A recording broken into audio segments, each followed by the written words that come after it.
السلام علیکم، welcome to my YouTube channel. امید کرتی ہوں کہ آپ خیر خیریت سے ہوں گے۔ تو چلو گائز، آج کی سٹوری شروع کرتے ہیں۔ سامنے کھڑے شخص کو دیکھ کر میری آنکھیں حیرت سے پھٹی کی پھٹی رہ گئی تھی۔ میں پیچھے ہو رہی تھی، لیکن وہ نشے کی حالت میں میرے قریب آ رہا تھا۔ اس کے ہاتھ میرے دوپٹے کی طرف بڑھنے لگے۔ میں جو خود کو بہت ہی بہادر کہتی تھی، بے بسی سے اس کی طرف دیکھ رہی تھی۔ اچانک سے وہ میرے پاس آیا اور میرے منہ کو باندھ دیا۔ میری تو چیخیں بھی نہ نکل سکی۔ وہ ایک سرد رات تھی جب میں ہسپتال سے ہو کر واپس آئی۔ ڈاکٹر نے مجھے جو خبر سنائی تھی اسے سن کر میں صدمے سے کھڑی رہ گئی، کیونکہ ڈاکٹر نے بتایا تھا میں حاملہ ہوں۔ اپنی رپورٹ ہاتھ میں تھامے بجھے سے قدموں سے میں گھر میں داخل ہوئی تو میری چچی نے ایسی کیفیت میری دیکھی، مجھے جلدی سے کافی بنا کر دی۔ انہوں نے سمجھا شاید مجھے ٹھنڈ لگ رہی ہے، لیکن میں نے چچی کو کچھ نہ بتایا اور ان کے سینے سے لگ کر رو پڑی۔ وہ پریشان ہو گئی تھی، بار بار مجھ سے پوچھنے لگی کیا ہوا ہے سونیا، خیریت ہے نا؟ مگر وہ جیسے پوچھ رہی تھی میرے رونے میں شدت آ رہی تھی۔ بالآخر رو رو کر جب میں تھک گئی تو چچی نے مجھے بیڈ پر لٹا دیا اور سونے کا بولا۔ رونے کے بعد اس قدر شدید تھکاوٹ ہو چکی تھی کہ میری آنکھیں بند ہونے لگی، یہاں تک کہ میں سو گئی۔ رات کو آنکھ کھلی تو چچی نے بتایا آج چچا گھر واپس نہیں آئیں گے، انہیں ضروری کام سے دوسرے شہر جانا ہے۔ سو کھانا کھا کر میں پھر سے لیٹ گئی۔ جب میرے لیے وہ ایک کپ چائے کا لے کر آئی تو مجھے زبردستی پلا دی۔ میں پھر سے لیٹنے لگی۔ وہ بولی سونیا بیٹا، کیا کوئی پریشانی ہے تو مجھے بتاؤ، میں ہوں نا تمہارے ساتھ، جو بھی بات ہے کھل کے کرو بیٹا۔ لیکن یہ چھپانے والی بات نہیں تھی۔ اپنی انگلیاں مروڑتے ہوئے میں نے چچی کو بتایا میں ماں بننے والی ہوں۔ یہ سن کر جہاں کی وہاں رہ گئی، میرا پورا چہرہ آنسوؤں سے تر ہو چکا تھا۔ یہ سونیا تم کیا کہہ رہی ہو؟ کیا ہوا ہے یہ سب؟ تم کسی کو پسند کرتی ہو کیا؟ چچی کے الفاظ سوچ سوچ کر ادا کر رہی تھی۔ میں نے نفی میں سر ہلایا۔ وہ کہنے لگی پھر بتاؤ نا، یہ سب کیسے ہوا؟ میرا دل بند ہو جائے گا۔ میں نے دھیرے دھیرے بولنا شروع کیا۔ اس دن معلوم ہے آپ کو، جب میں ثنا کے گھر گئی تھی تو واپسی پر رات ہو گئی تھی۔ چچی نے جلدی سے سر ہلایا اور مجھے بات جاری رکھنے کو بولی تو میں گلی میں اکیلی واپس آ رہی تھی جب ایک آدمی نے اندھیرے میں میرا منہ بند کیا اور مجھے خالی پلاٹ میں لے گیا، وہاں جا کر میرے ساتھ ظلم کر دیا۔ جب میں ڈاکٹر کے پاس گئی تو انہوں نے بتایا میں پریگننٹ ہوں۔ یہ کہہ کر میں بری طرح رو دی۔ چچی گمسم میری بات سن رہی تھی۔ جب میں نے بات ختم کی تو ان کی آنکھوں سے لڑیوں کی صورت میں آنسو نکل رہے تھے۔ وہ پوری رات ہم دونوں جاگتی رہی۔ چچی بار بار میری پیشانی چومتی اور مجھے ہمت دیتی تھی۔ میں بھی کسی بے جان چیز کی طرح دیوار سے ٹیک لگائے بیٹھی تھی۔ میں نے جتنا بتایا چچی نے وہ سن لیا۔ اس کے علاوہ ایک لفظ تک نہ مجھ سے پوچھا، نہ ہی مجھ میں ہمت تھی۔ اگر ان کی جگہ میری اپنی ماں بھی ہوتی تو کہیں نہ کہیں مجھے مجرم ٹھہرا ہی دیتی۔ شاید کہتی تمہارا کسی کے ساتھ چکر چل رہا ہو، مگر میری چچی نے کچھ بھی نہ بولا۔ میں بار بار خود کو کوسنے لگی، بچی پر اتنا بڑا ظلم کیسے ہو گیا؟ میں کیسی ظالم عورت ہوں؟ اس کا دکھ ہی نہ جان پائی۔ اس میں غلطی ان کی نہیں تھی، کیونکہ جس دن میرے ساتھ سب ہوا تھا اس روز میرے کزن یعنی چچی کے بیٹے کا ولیمہ تھا، اور ویسے بھی ثنا کو اس کے گھر چھوڑنے گئی تھی، کیونکہ وہ اکیلے جاتے ہوئے بہت ڈرتی تھی اور اس کا بھائی بھی اس شہر میں نہیں تھا۔ لیکن میں اپنے آپ کو بہت بہادر اور کوئی جھانسی کی رانی سمجھتی تھی۔ مجھے کبھی ڈر ہی نہیں لگا تھا، یہاں تک کہ چچی چاچو نے مجھے کبھی رات کو جانے سے نہیں روکا تھا۔ اس وجہ سے میں اعتماد کوٹ کوٹ کر بھرا ہوا تھا۔ میں ثنا کو واپس چھوڑ کر آئی تو سارے ڈر اور خدشات نے مل کر مجھے بے بس کر دیا، اور یہاں تک کہ میں سنبھل نہ پائی۔ صبح فجر تک اسی تاریک جگہ لیٹی رہی، پھر اٹھ کر ہمت جمع کی، پاس لگی ٹوٹیوں سے منہ دھویا، گھر کو چلی آئی۔ ہمارے گھر کا پیچھے والا دروازہ اس وقت کھلا ہوا تھا، اسے کوئی کنڈی نہیں لگاتا تھا۔ میں وہاں سے داخل ہوئی۔ چونکہ شادی والا گھر تھا، مہمان بہت زیادہ تھے، اسی لیے کسی کو بھی میرا خیال نہیں آیا۔ میں سیدھا چھت پر بنے اسٹور روم میں چلی گئی، حلیہ وغیرہ درست کیا۔ یہی میری ہمت کی دلیل تھی۔ اتنا سب ہو جانے کے باوجود پورے حواسوں میں کھڑی نارمل تھی۔ اب جو ہو چکا تھا وہ میں کچھ واپس تو نہیں لا سکتی تھی، اسی لیے بہتر تھا کہ میں برداشت کر لوں یا پھر اپنا تماشا بنوا لوں۔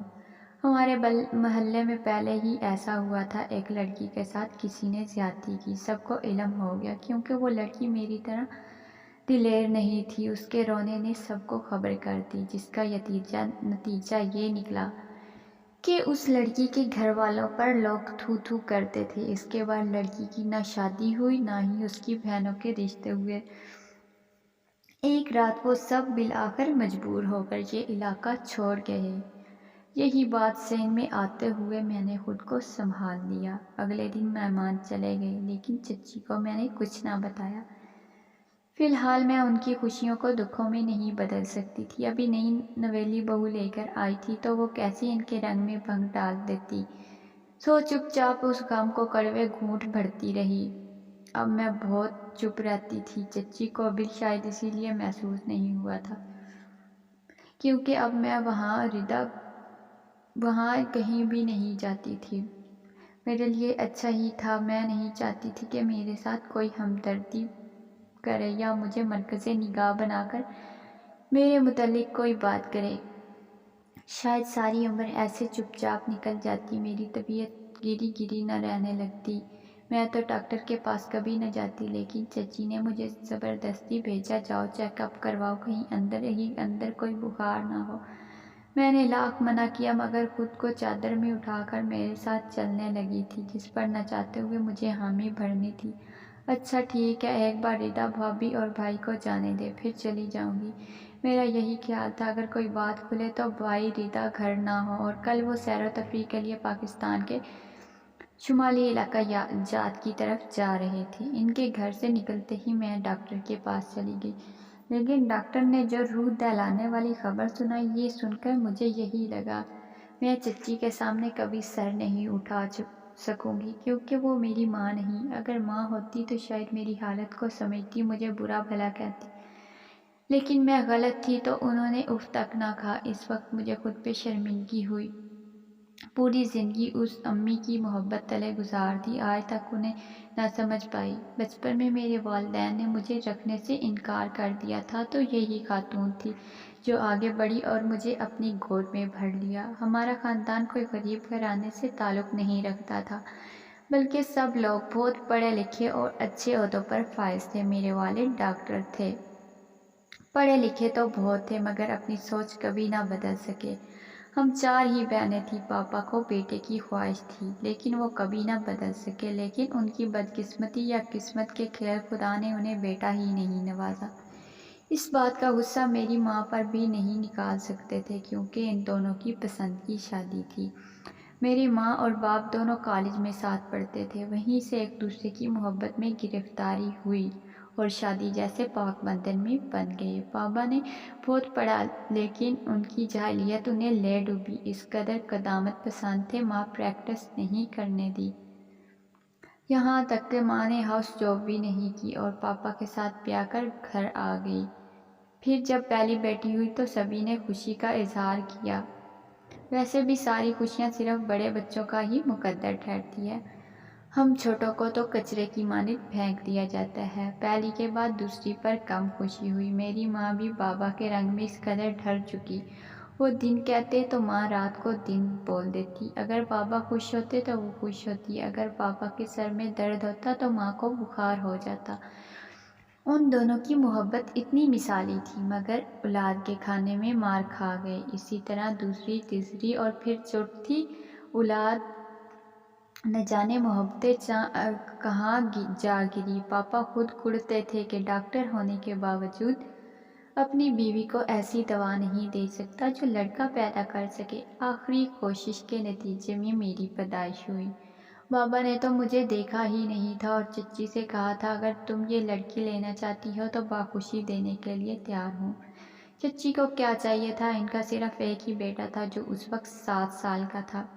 بلال کے بعد وہ ماں نہیں بن سکتی تھی۔ انہیں بیٹی کی بہت خواہش تھی۔ اگر وہ خواہش میرے ذریعے پوری ہو سکتی تھی تو وہ کیوں نفرت ان نعمت سے کرتی۔ انہوں نے باخوشی مجھے بطور بیٹی مان لیا اور میں انہیں ماں سمجھ کر بھی چچی بلاتی رہی۔ بچپن سے میرے حواس سنبھالتے انہوں نے یہ بات مجھے باور کرا دی تھی کہ ان کے اصل ماں باپ کون ہیں۔ تبھی میں نے انہیں چچی کہنا شروع کر دیا تھا کیونکہ مجھے امید تھی ایک روز میں اپنے ماں باپ کے پاس واپس چلی جاؤں گی، لیکن میں غلط تھی۔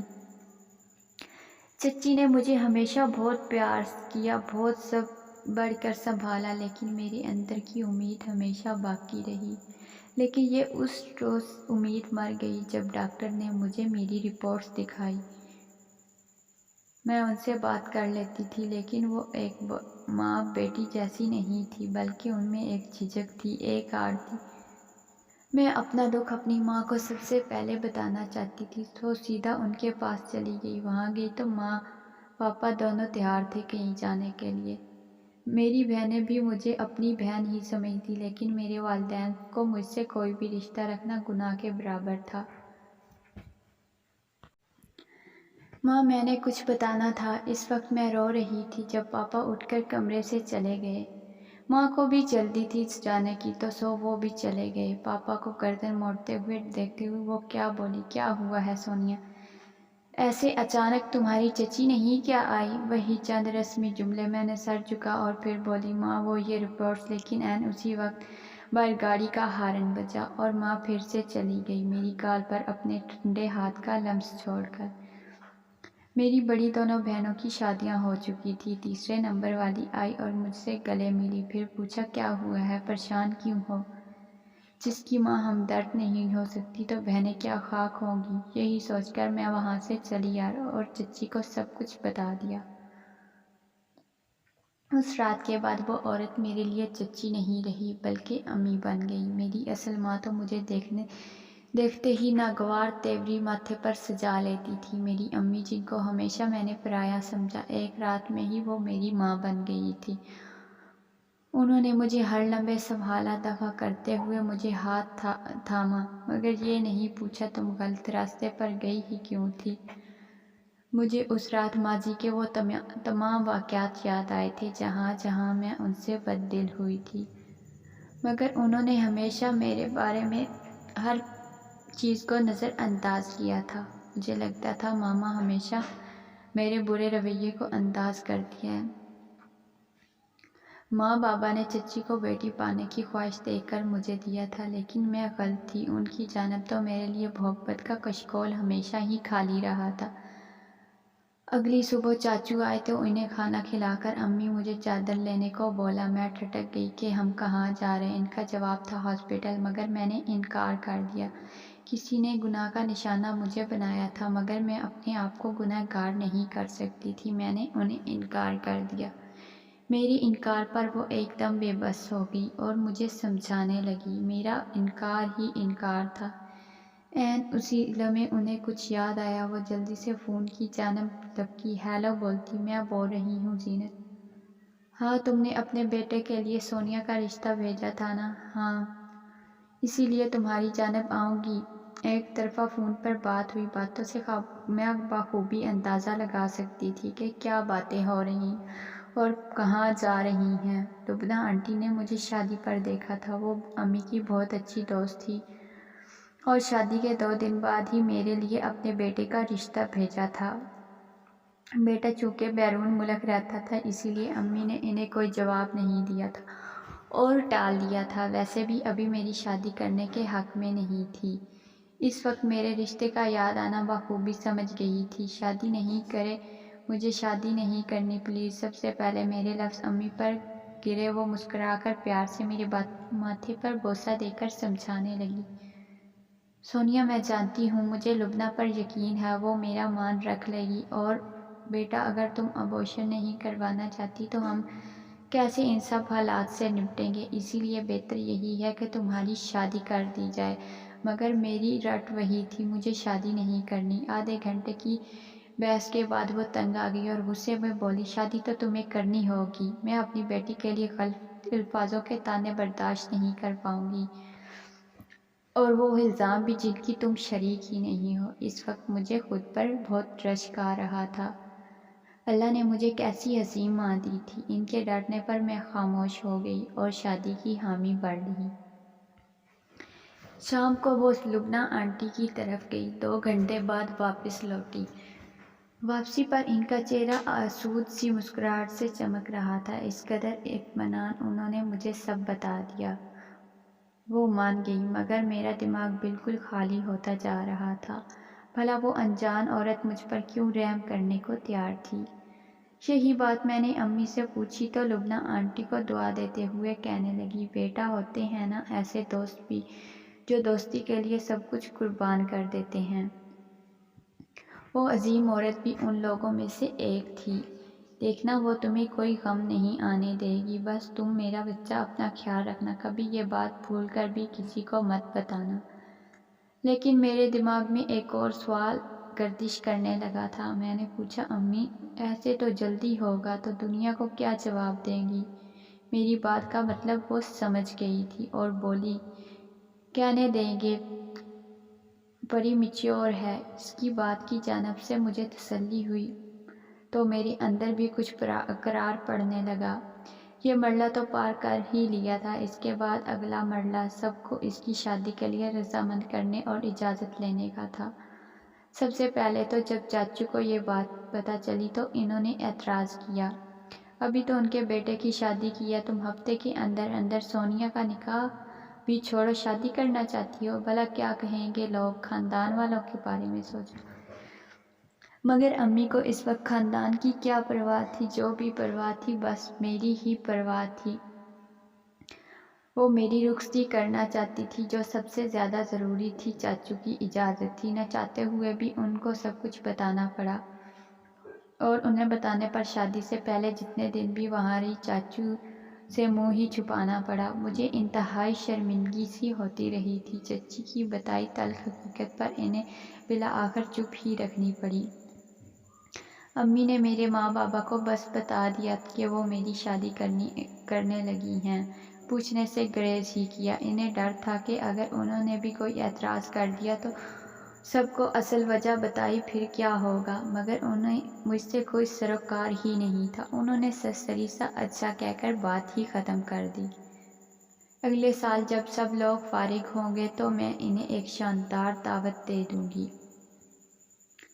سب لوگ ہی بڑبڑا کر چپ کر گئے۔ پیسہ دکھاتی ہے یہ، مگر چچی کو کوئی فرق ہی نہیں پڑا تھا۔ رخصتی سے پہلے وہ بار بار رونے لگتی تھی، مجھے گلے سے لگا کر کئی منٹ تک دلاسے دیتی رہتی تھی۔ میں بھی اسی ہفتے ان سے تمام لاڈ اٹھواتی ہی رہی۔ جس دن میرا رشتہ طے ہوا تبھی انہوں نے مجھے ڈپٹ کر کہا، سونیا یہ ہفتہ تم اپنا ہر غم بھول جاؤ گی، انجوائے کرو گی، ہم ماں بیٹی خوشی خوشی ایک دوسرے سے جدا ہوں گے۔ ان کے دکھوں کے بوجھ کے لیے تو ساری عمر پڑی ہے۔ میں نے بظاہر یہ بات مان تو لی، مگر اندر ہی اندر مجھے ہر وقت کچھ کھانے کو دوڑ رہا تھا۔ بالآخر وہ دن آ ہی گیا جس کے امی نے اتنے ارمان سجائے تھے، لیکن اب میں رخصت ہو رہی تھی تو کیسے؟ نہ کوئی مہندی، نہ مائیوں، سیدھا نکاح کے بعد رخصتی۔ شادی میں صرف میرے والدین تھے اور اس وقت پاپا بار بار گھڑی دیکھنے میں مصروف تھے۔ انہیں یہ رویہ اپنائے دیکھ کر میں نے بہت آنسو اپنے اندر اتار لیے، اور چاچا چچی کو ہی ماں باپ کا روپ دے کر رخصت ہوئی۔ میری ساس بہت اچھی خاتون تھی، مجھے گھر لاتے ہی سب سے پہلے بکروں کا صدقہ دلایا۔ اس وقت ان کی آنکھوں سے بھی آنسو بہہ رہے تھے۔ باقی سب ٹھیک تھا۔ میری شادی پر ساس نے بول دیا تھا، سونیا گھونگھٹ کرے گی، عاصم یہی چاہتا ہے اس کی دلہن گھونگھٹ اوڑھے۔ میرج ہال سے گھر تک میں گھونگھٹ میں ہی رہی تھی۔ چونکہ سب اپنے ہی تھے تو کسی کو کوئی اعتراض نہ ہوا۔ کمرے میں بھی مجھے میری ساس ہی چھوڑ کر آئی تھی، بغیر کوئی نصیحت کے لیے۔ میرا ماتھا چوم کر واپس چلی گئی۔ عاصم بھی بہت اچھے تھے، ویسے بھی ایک رات میں انہیں بلا آخر کون کتنا جان سکتی تھی۔ انہوں نے تو مجھے پردے یا گھونگھٹ کے متعلق کچھ نہیں بولا تھا اور یہی کہا تھا میں جلد تمہیں لندن بلا لوں گا۔ فی الحال تمہارا ویزا اور باقی کاغذات بننے میں کچھ وقت لگے گی۔ میرے لیے یہ خبر دکھ ہی نہیں بلکہ آسودہ تھی۔ اس طرح میں اپنے ساتھ بندھے جھوٹ کو سنبھالنے میں کامیاب ہو جاؤں گی۔ امی نے مجھے اتنا اچھا سمجھایا، میں ڈر کر پیچھے ہو گئی۔ عاصم کی دلہن بنے بیٹھی تھی۔ سب سے بڑا سہارا مجھے میری ساس کا تھا۔ میرے لیے یہ روح افزا بات تھی۔ اگلے روز پہلے میری ساس میرے پاس آئی اور بولی، سونیا جو کچھ بھی ہے وہ تمہارے اور میرے درمیان کسی کے سامنے ذکر نہیں کرنا، میں سب دیکھ لوں گی۔ اور ایک بات، تم سسر سے پردہ کرو گی۔ میں کوئی تنگ ذہن عورت نہیں، لیکن تمہارے بھلے کے لیے ہی کہہ رہی ہوں۔ ان سے باقی جو تمہاری خواہش فرمائش وہ تم مجھے اپنی بتا سکتی ہو۔ ہم سب تمہیں اپنی بیٹی ہی کہیں گے۔ ساس کے پردے والی بات مجھے عجیب لگی تھی، مگر میں چپ ہی رہی۔ اب شاید بہت سی باتوں پر مجھے چپ ہی رہنا تھا۔ ویسے بھی ساس کی ہدایت کے مطابق گھونگھٹ اوڑھا۔ ویسے ہفتے بعد میں لندن چلی گئی۔ ان کا رویہ میرے ساتھ ٹھیک تھا لیکن بہت اچھا نہیں تھا۔ مجھے بہت مرتبہ لندن کے متعلق بتا چکے تھے۔ وہاں کا ماحول ایسا ہے ویسا ہے۔ پاکستان میں مجھے گھٹن ہوتی ہے، یہاں تک کہ لوگ حکومت کرنا جانتے ہیں اور بہت کچھ۔ میں نے بہت مرتبہ ان کا دل پاکستان کے متعلق صاف کیا، مگر ہر مرتبہ وہ خفا ہوتے۔ رفتہ رفتہ میں نے اس موضوع پر بات کرنا بند کر دی۔ لندن جا کر بھی انہیں فون کرتی تو وہ مجھے فون نہیں کرتے۔ اگر کبھی فون نہ کرتے تو شکوہ کرتی۔ وہ کہتے مصروفیات بہت ہیں، ویسے بھی تم وہ پاکستانی ہی رہو گی۔ جیسے بندہ فون نہ کرے تو فرد کو جرم عائد ہو جاتا ہے۔ میں اب پورا دن کمرے میں ہی رہتی۔ کام والیاں تھیں، یہ کھانا ساس خود پکاتی تھی۔ مجھے روز صبح بلا ناگہ پھل اور جوس پلا کر دیتی، مزید کسی کام کو ہاتھ نہ لگانے دیتی۔ میں اتنی بوریت محسوس کرتی۔ سسر اکثر اوقات پورا دن ہی باہر رہتے۔ ایک روز ساس سمیت گھر میں کوئی موجود نہیں تھا۔ میرا دل چاٹ کھانے کو کر رہا تھا۔ بائک کا دروازہ لاک کر کے میں کچن میں آئی اور چاٹ بنانے لگی۔ بہت دنوں بعد آزادی محسوس ہو رہی تھی اور اچھا بھی لگ رہا تھا۔ ہر وقت سسر کے سر سے میں سر پہ دوپٹہ جمائے رکھتی تھی۔ میں چاٹ بنا کر جیسے ہی پلٹی تو کچن کے دروازے پر سسر ابھی آئے تھے اور اپنا جملہ ادھورا چھوڑ کر مجھے حیرت سے دیکھنے لگے۔ وہ شاید پانی پی رہے تھے۔ میں نے جلدی سے دوپٹہ اوڑھا اور انہیں پانی کا گلاس تھمایا، مگر وہ گم سم کھڑے مجھے ہی دیکھ رہے تھے۔ ان کے چہرے پر ایک کرب تھا جو مجھے سمجھنے سے قاصر تھا۔ میرے جلدی سے گھونگھٹ اوڑھنے پر وہ بولے، کیا فائدہ، تمہاری ساس مجھ سے چھپانا چاہ رہی تھی، میں نے وہ دیکھ ہی لیا۔ ساس ٹھیک ہی کہہ رہی تھی جو تمہیں پردے کا بولا، کیونکہ میری وجہ سے سسر جان ہی چکے تھے۔ ہاں، انہیں صدمہ پہنچا تھا، بہت شدید صدمہ۔ ساس جب واپس آئی تو سسر چارپائی پر لیٹے سینہ مسل رہے تھے۔ انہیں اسپتال میں لے جایا گیا۔ ڈاکٹر نے ان کا معائنہ کیا۔ میں نے ساس کو سب کچھ بتا دیا۔ وہ مجھے کہتی بس میرے سر پر ہاتھ پھیر کر پھر سے دعا میں مشغول ہو گئی۔ ڈاکٹروں نے بتایا کہ مریض کی حالت تشویشناک ہے۔ شاید یہ ان کے آخری لمحات سے جن سے ملنا تھا مل سکتا تھا۔ آپ کے مریض کو گہرا صدمہ پہنچا ہے، اس لیے کم بہت وقت بچا ہے۔ ساس جلدی سے کمرے میں گئی۔ 5 منٹ بعد مجھے اپنے ساتھ اس کمرے میں لے گئی۔ جیسے ہی سسر میرا انتظار کر رہے تھے، ساس کو دیکھ کر بولے، لبنہ میں کوئی بوجھ اپنے سینے پر نہیں لے کر جانا چاہتا، تم اجازت دو کیا بہو کو بتا دوں؟ ساس نے روتے ہوئے اس بات میں سر ہلایا۔ سسر پھر میرے سامنے جھوٹ کر بولے، بیٹی معاف کر دینا، ہم دونوں والدین کا کردار ادا نہیں کر سکتے۔ مجھے حیرت تھی ان کی بات کی، بھلا میرا ان سے کیا تعلق تھا؟ آخر میں نے پوچھ ہی لیا، تمہارے ساتھ وہ ظلم کس نے کیا تھا؟ میں نے چونک کر ساس کی طرف دیکھا۔ تمہارے ساتھ یہ ظلم میرے بیٹے نے ہی کیا تھا، عاصم نے، جو اب تمہارا شوہر ہے۔ آسمان ٹوٹتا کیا نہ ہوتا۔ مجھے اس وقت معلوم ہوا قیامت کیسے برپا ہو گئی۔ سب کچھ مجھ پر عیاں ہو گیا تھا۔ میں شوق کے عالم میں سسر کو ہی دیکھتی رہ گئی۔ وہ آخری ہچکی لے کر آزاد ہو گئے۔ ان کے کفن دفن کے بعد کچھ حالات معمول پر آئے تو ساس خود ہی میرے کمرے میں چلی آئی۔ میں جو ان سے پوچھنا چاہ رہی تھی اسے بھی بتانے کی اتنی ہی بےتابی تھی۔ بغیر کسی تمہید باندھے وہ سب کچھ بولنا چاہ رہی تھی، وہ پوری کرنی آئے۔ میرا بیٹا بچپن ہی سے انگلش اسکولوں میں پڑھا، جس سے اس کی زبان کے ساتھ سوچ بھی انگریزوں والی ہو گئی۔ اسے پاکستان ہمیشہ سے ہی کھیل لگتا تھا، تبھی لندن میں شادی کر رکھی تھی۔ جب وہ وہاں آیا تو میں جانتی تھی تم اسے کہاں ملی۔ اس دن وہ نشے میں چور گھر سے نکلا اور تمہارے ساتھ وہ سب کچھ کر دیا۔ ہم دونوں ہی اس کے لیے جاگ رہے تھے۔ وہ بے ہوش ہو گیا، لیکن نشے کی حالت میں وہ تمہاری باتیں کر رہا تھا۔ اس وقت اسے ہوش میں لانے کے لیے ڈاکٹر کو بلایا، جس کی کوشش کی وہ ہوش میں آ گیا۔ میں نے وضاحت مانگی، جواباً اس نے بتایا وہ لڑکی کہاں پڑی۔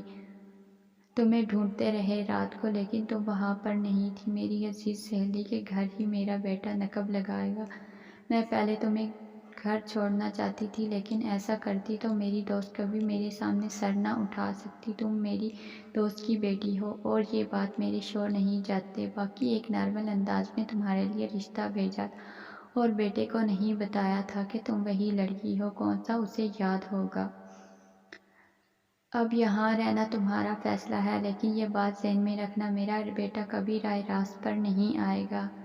یہاں رہ کر اپنی زندگی شروع کرو، بجائے اس کا انتظار کرو۔ میں بس خاموشی سے اپنی ساس کی باتیں سن رہی تھی۔ میں نے چپ چاپ وہاں رہنا قبول کیا۔ اگر ایسا نہ کرتی تو معاشرہ مجھے قبول نہ کرتا۔ 1 سال گزرا، 2 گزرے، میری ایک خوبصورت سی بیٹی تھی، جسے دیکھ کر کبھی کبھی میں ڈر جاتی کہ اس کے باپ کے گناہوں کی سزا میری بیٹی کو نہ ملے۔ 5 سال گزر گئے، لیکن وہ واپس نہیں آیا تھا۔ مجھے اس سے کوئی سروکار نہیں تھا۔ وہ کال کرتا، میں یوں ہی محسوس کرواتی مجھے کچھ معلوم نہیں۔ لیکن ایک مرد کے نکاح میں ہو کر بھی بات کرنا، کبھی محبت سے کر لیتا، اس سے محبت نہ ہو، ایسا کیسے ہو سکتا تھا؟ ایک رات وہ اچانک سے آیا، اسے دیکھ کر میں پریشان ہو گئی۔ اس نے مجھ سے بات نہ کی، بیڈ پر لیٹ کے اپنی 4 سال کی بیٹی کے پاس گیا۔ اسے دیکھتے ہی آنکھوں سے آنسو نکل رہے، وہ بدلا ہوا لگ رہا تھا۔ وہ ہاتھوں میں منہ چھپائے رونے لگ گیا۔ میں اس کے پاس گئی، اس کی نگاہیں اٹھا کر دیکھا۔ وہ ہاتھ جوڑ کر کہنے لگا، کل مجھے ماما نے سب کچھ بتایا۔ تم سب کچھ جانتی ہو، بات کیوں نہیں کی مجھ سے؟ اس بارے میں گلہ کرتی، شکوہ کرتی۔ میری بیوی تو میرا بچوں میں کوئی حق نہیں، تمہارا سامنا نہیں کرنا چاہتا۔ وہ روتا میرے کندھے سے لگ کر کہنے لگا، مجھے معاف کر دو۔ وہ بری طرح رو رہا تھا۔ اتنے سالوں بعد وہی لمس تھا، آج وہی میرا محافظ بن گیا تھا اور اس نے مجھے خود میں چھپا لیا تھا۔ وہ روتا ہوا مجھ سے معافی مانگ رہا تھا، لیکن مجھے اپنی ساس کی بات یاد آئی تھی کہ وہ کبھی نہیں بدل سکتا۔ لیکن